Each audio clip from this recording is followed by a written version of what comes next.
नमस्कार दोस्तों, स्वागत है आपका हमारे YouTube चैनल बातें जीएस की पर।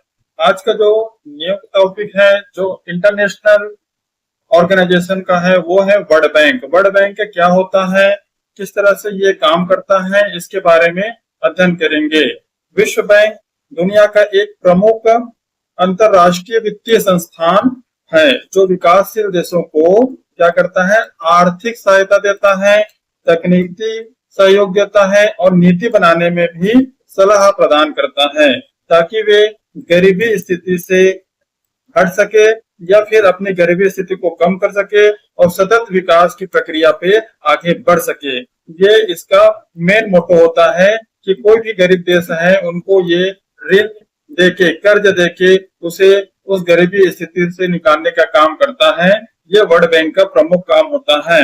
बात करते हैं वर्ल्ड बैंक के एक परिचय के रूप में। तो विश्व बैंक के बारे में बात किया जाए तो विश्व बैंक दुनिया का एक प्रमुख अंतरराष्ट्रीय वित्तीय संस्थान है जो विकासशील देशों को क्या करता है, आर्थिक सहायता देता है। इसका जो मुख्यालय है वाशिंगटन डीसी अमेरिका में स्थित है।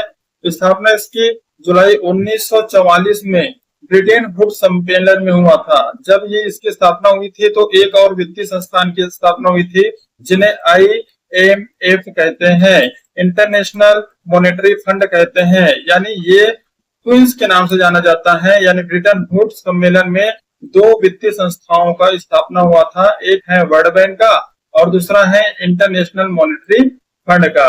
तो ये दो महत्वपूर्ण वित्तीय संस्थाएं हैं। सदस्य देशों इसमें 2025 तक देखा जाए तो 189 सदस्य हैं। मुख्य दस्तावेज में इसका एक आर्टिकल है जिसका एग्रीमेंट इसमें है। इस दस्तावेज के हिसाब से ही वर्ल्ड बैंक चलता है। मुख्य उद्देश्य इनका क्या है? मुख्य उद्देश्य होता है कि गरीबी उन्मूलन, यानी गरीबी को पूरी तरह से समाप्त कर देना। यह टिकाऊ आर्थिक विकास काम करता है। शिक्षा के क्षेत्र में, स्वास्थ्य, आधारभूत ढांचा और संस्थागत सुधार में भी सहयोग करने का कार्य वर्ल्ड बैंक करता है। बात करते हैं इनकी स्थापना और पृष्ठभूमि की। तो इसकी स्थापना किस तरह से हुई है इसकी बात करें तो जब द्वितीय विश्व युद्ध हुआ उसके बाद आर्थिक पुनर्निर्माण के लिए 1944 में अमेरिका की ब्रिटेन वुड कॉन्फ्रेंस में इसका निर्माण हुआ। यानी जब द्वितीय विश्व युद्ध होने के बाद, द्वितीय विश्व युद्ध कब हुआ था? 1939 से लेकर 1944 के बीच द्वितीय विश्व युद्ध हुआ। जब द्वितीय विश्व युद्ध समाप्त हुआ तो बहुत सारे देश ऐसे थे जो गरीबी स्थिति में बिखरे पड़े हुए थे। तो उन गरीबी स्थिति को सुधारने के लिए विकसित देशों द्वारा एक संगठन बनाने की विचार उत्पन्न हुआ। इसी सम्मेलन में IMF का भी स्थापना हुआ था।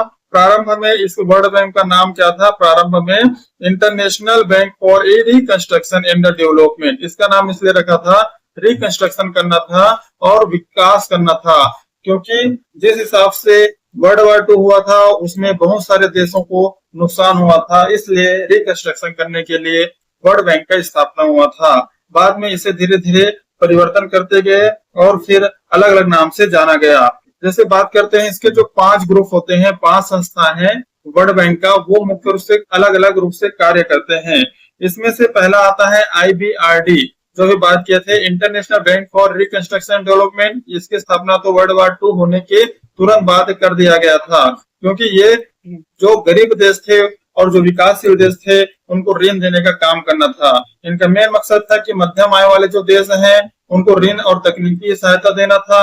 उसी तरह से IDA, इंटरनेशनल डेवलपमेंट एसोसिएशन, इसकी स्थापना कुछ सालों बाद हुआ था 1960 में, जिनका लक्ष्य था कि गरीब देशों को रियायती दरों पर, कम दरों पर ऋण दिया जाए। धीरे से फिर IFC का निर्माण होता है, इंटरनेशनल फाइनेंस कॉर्पोरेशन का, 1956 में, जिसका मेन उद्देश्य था कि निजी क्षेत्र के लिए निवेश और वित्तीय सहायता देना, ताकि निजी क्षेत्र अपने काम को बढ़ावा दे सके और कुछ ऐसे इन्वेस्टमेंट कर सके ताकि अपने देश को एक नई अर्थव्यवस्था की दिशा में आगे बढ़ा सके। इसी तरह से MIGA, multilateral investment guarantee agency, 1988 में इसकी स्थापना हुआ था, जिसका मेन उद्देश्य था कि जितने भी राजनीतिक जोखिम था विदेशी निवेशों से, उनको सुरक्षा प्रदान करना था। हमारे यहाँ जैसे कि FDI आता है और FII आता है, ये दो तरह से फॉरेन इन्वेस्टमेंट आता है। एक तो डायरेक्ट काम करता है शेयर मार्केट में, जिसे FII कहते हैं, फॉरेन इंस्टीट्यूशनल इन्वेस्टर कहते हैं, और वही होता है FDI, फॉरेन डायरेक्ट इन्वेस्टर।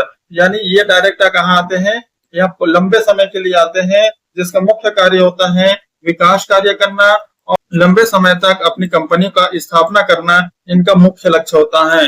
इन्हें लोन देने का काम मीगा का होता है। इसी तरह से ICSID international centre for settlement of investment dispute 1966 में इसकी स्थापना हुई थी। इनका मेन उद्देश्य थी कि अगर कहीं पे निवेश कर रहे हैं कोई कंपनी पे और कोई शेयर मार्केट में या फिर कहीं पे अगर निवेश कर रहे हैं तो उनके भी जो विवाद उत्पन्न होता है उनको सुलझाने का काम ये ICSID करता है। उनके समाधान निकालने का काम इनका है। IBRD और IDA यानी ये दोनों मिलकर वर्ल्ड बैंक का निर्माण किया है। यानी अब बात करते हैं कार्य और कार्य प्रणाली क्या रहा, function and operations. World bank का मुख्य कार्य है कि विकासशील देशों को ऋण देना का काम करता है, खासकर बुनियादी ढांचे जैसे कि जल हो गया, बिजली हो गया, शिक्षा हो गया, स्वास्थ्य हो गया, इन क्षेत्रों पर यह ऋण देने का कार्य करता है। इसी तरह से दूसरा है रियायती ऋण और अनुदान। रियायती ऋण का मतलब है कि उस तरह से ऋण जिससे वो चुका सके, अनुदान का मतलब है कि वो ऐसे दान के रूप में दे दिया जाए, तो वो एक अनुदान होता है। और ये किसके माध्यम से देता था, इंटरनेशनल डेवलपमेंट एसोसिएशन के माध्यम से देता था। तीसरा पॉइंट है कि तकनीकी सहायता और सलाह देना, यानी जो नीतियां बना रहे हैं, परियोजनाओं का निर्माण कर रहे हैं या कोई ऐसे प्रशासनिक सुधार कर रहे हैं, उन पर ये अपना तकनीकी देता है, सलाह देता है कि इस तरह से काम करने से ये काम होगा। यानी अगर कहीं पे रोड का निर्माण करना है, कहीं पे डेवलपमेंट का निर्माण करना है, तो ये सलाह देने का काम करेगा। उसी तरह से कैपेसिटी बिल्डिंग, सरकारी संस्थाओं की क्षमता को बढ़ाने के लिए भी इनका कार्य होता है। पांचवा है निगरानी और मूल्यांकन, परियोजनाओं की निगरानी व प्रभाव का विश्लेषण करता है। ये देखरेख करने का कार्य किसका है, जहां जहां जो भी परियोजनाएं बनती हैं उसका देखरेख का काम वर्ल्ड बैंक करता है। वर्ल्ड बैंक की अगर बात किया जाए तो बहुत सारे इंफ्रास्ट्रक्चर हैं जो इंडिया में चली आ रही है, उनमें भी पैसा देने का काम किया था। यानी कहीं ना कहीं ये विकास कार्य में, डेवलपमेंट कार्य में ही ये अपना पैसा देता है, कम दरों पे देता है, ताकि वो जो देश है, विकासशील देश है, वो अपने आप यानी अपनी अर्थव्यवस्था में सुधार कर सके, न्यू कंस्ट्रक्शन कर सके, इसलिए वर्ल्ड बैंक उधार देता है। बात करते हैं वित्त पोषण, इससे फंडिंग कहाँ से होता है, इसका स्रोत क्या है फंड का, जिससे ये पैसा वर्ल्ड बैंक के पास आ जाता है। पहला स्रोत है कि पूंजी बाजार से बॉन्ड जारी करके, यानी पूंजी बाजार जो कैपिटल मार्केट होता है वहां पे ये बॉन्ड को सेल करता है और वहां से पैसा इकट्ठा करता है, और ये पैसा को किसको देते हैं, ऋण के रूप में दूसरे देशों को देते हैं। इसी तरह से सदस्य देशों की हिस्सेदारी है, यहाँ पे जितने भी सदस्य हैं उनका कुछ ना कुछ हिस्सेदारी है।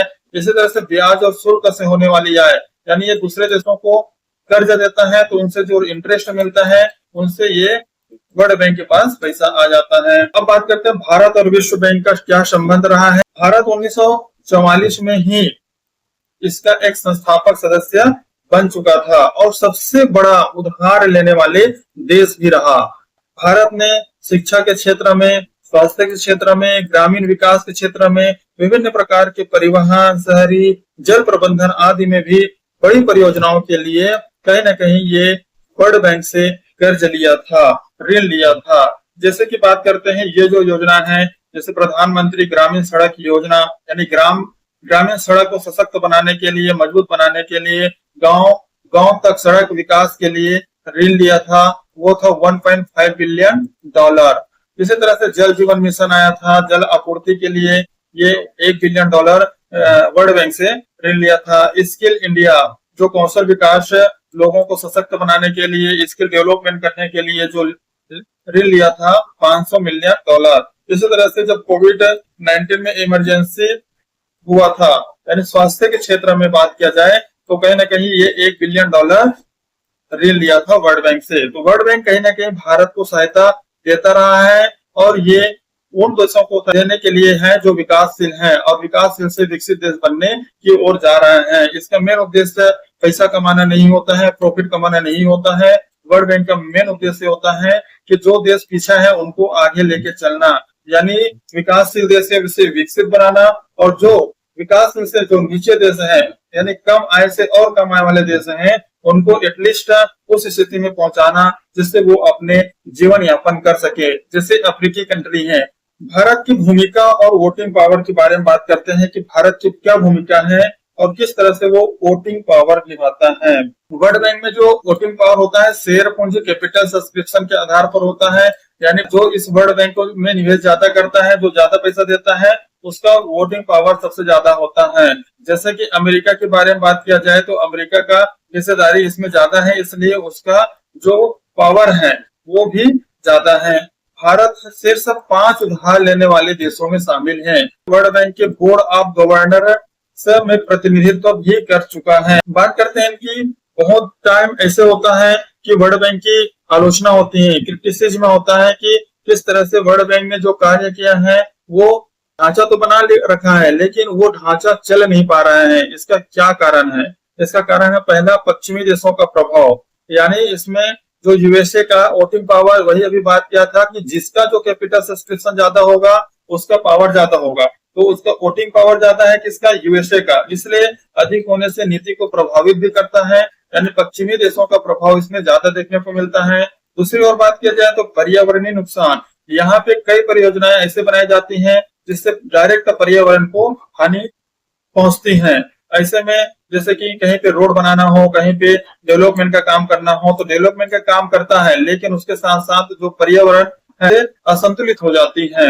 ऋण जाल ये मुख्य कारण है, यानी ये ऋण की अधिकता से देश दीर्घकालीन कर्ज में फंस जाते हैं। ऋण अधिक मात्रा में दे देते हैं और अगर उसका ब्याज न चुका पाए तो उसे लीज पे ले लेते हैं। तो ये पारदर्शिता की कमी, कई जो निर्णय होते हैं बिना स्थानीय भागीदारी के लिए जाते हैं, इसलिए इसमें पारदर्शिता की कमी होती है। बात करते हैं वर्तमान समय में इसकी क्या भूमिका है। 2024 और 2025 में क्लाइमेट फाइनेंसिंग में इसके फंड देने का कार्य कर रहे हैं। उसी तरह से डिजिटल इंफ्रास्ट्रक्चर में भी ये वर्ल्ड बैंक है वो कहीं ना कहीं फंड देने का कार्य कर रहे हैं। ग्रीन एनर्जी के लिए सोलर पैनल लगाना हो, एआई रेगुलेशन के लिए भी इन क्षेत्रों में सहयोग कर रहे हैं वर्ल्ड बैंक।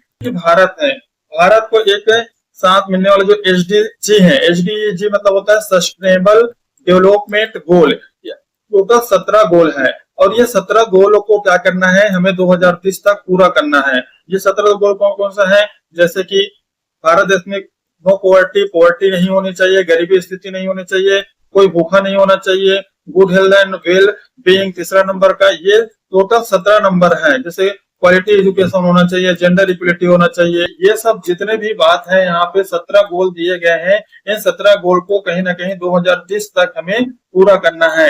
ये वर्ल्ड बैंक के द्वारा हमें दिया गया है और हम भारत के द्वारा ही इसे लिए गए हैं ताकि हम अच्छे से अपना सतत विकास को आगे बढ़ा सके। अब बात करते हैं निष्कर्ष की। तो विश्व बैंक एक ऐसी संस्थान है जो विकासशील देशों को वित्तीय जरूरतों की पूरा करने के लिए काम करता है।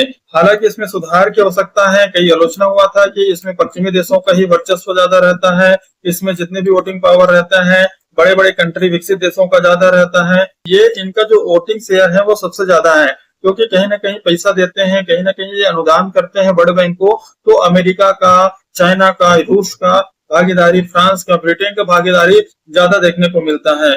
हालांकि इसमें सुधार की जरूरत है, विशेष रूप से पारदर्शिता और स्थानीय प्राथमिकताओं को महत्व देने में भारत के लिए यहाँ एक सहयोगी और रणनीतिक दृष्टिकोण से अहम है, क्योंकि अभी आने वाले समय में एक क्लाइमेट, पर्यावरण से संबंधित जो समस्या है वो उत्पन्न होने वाला है।